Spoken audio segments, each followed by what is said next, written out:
Hello மக்களே, வெளியில் உள்ள ஃபேன்ஸ் தாண்டி, மக்கள் தாண்டி, பிபி வியூவர்ஸ் தாண்டி, இப்போ பிபி ஹவுஸில் உள்ளே இருக்கிறவங்களே முத்து தான் டைட்டில் வின்னருங்கிற மாதிரி ஒரு மாதிரி மைண்டை மேக்கப் பண்ண மாதிரி நமக்கு தோணுது. அந்த ஃப்ரீஸ் டாஸ்க் முடிஞ்ச உடனே, ஏன்னா ஃப்ரீஸ் டாஸ்கில் பொதுவாக வந்து டைட்டில் வின்னரை வந்து லாஸ்ட்டாக காட்டுவாங்க. லாஸ்ட் இயர் அது இல்லை, ஆனால் பொதுவாக வந்து லாஸ்ட்டில் வர்றது, அந்த லாஸ்ட் டே வர்றதே வந்து மெயினாக டைட்டில் வின்னராக தான் இருக்கும். இதுக்கு முன்னாடி சீசன் 6 அசீமோட ஃபேமிலி தான் லாஸ்ட்டில் வந்தது.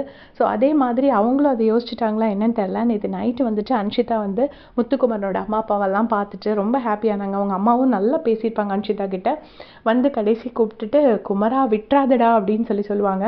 இந்த ஷோ ஆரம்பிக்கும் போது குமரனுக்கும் அன்ஷிதாவுக்கும் ஒரு நல்ல பாண்டிங் இருந்தது. அதுக்கப்புறம் அது ஏதோ ஒரு ரீசனால் 2 பேருக்கும் நடுவில் ஒரு சின்ன விரிசல் விழுந்து 2 பேரும் கொஞ்சம் டாம் அண்ட் ஜெர்ரி மாதிரி ஆயிட்டாங்க. இப்போ நேற்று அவங்க ரொம்ப ஜெனுயினாக வந்து குமரனை வந்து ஹக் பண்ணி விட்டுறாதடா குமரா அப்படின்னு சொன்னாங்க. பார்க்குறதுக்கு அவ்வளோ பியூட்டிஃபுல்லாக இருந்துச்சு. அதுக்கப்புறமா பார்த்தீங்கன்னா, இங்கே தீபக் அண்ணா, முத்துக்குமரன், ஜாக்லின், மஞ்சரி எல்லாரும் உட்காந்து பேசிகிட்டு இருக்காங்க.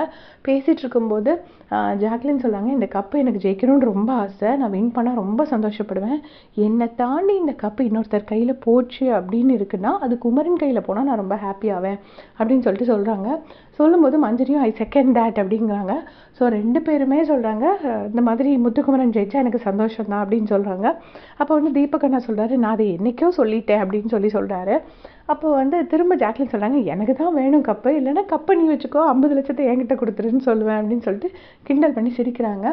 ஸோ ஓரளவுக்கு வந்து அந்த ஹவுஸ்மேட்ஸ், அப்புறம் சௌந்தர்யா நேத்தி வந்து அவங்க அம்மா அப்பா வந்திருக்கும் போது எந்திரிச்சு முத்துக்குமரனை ப்ரைஸ் பண்ணி பேசியிருப்பாங்க. எனக்கு ரொம்ப பிடிச்ச கண்டஸ்டன்ட் முத்துக்குமரன், நான் வெளியே போகிறப்போ சொல்லணும் அப்படின்னு நான் நினச்சேன், பட் நான் அது இந்த இடத்துல வச்சு சொல்கிறேன் அப்படின்னு சொல்லியிருப்பாங்க.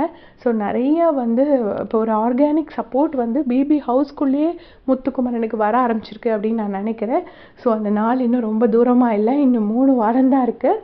ஸோ நம்ம பொறுத்திருந்து பார்க்கலாம். அதுக்கு முன்னாடி எந்த சேஞ்சஸும் வராதுன்னு நினைக்கிறேன். உங்களுடைய கமெண்ட்ஸ்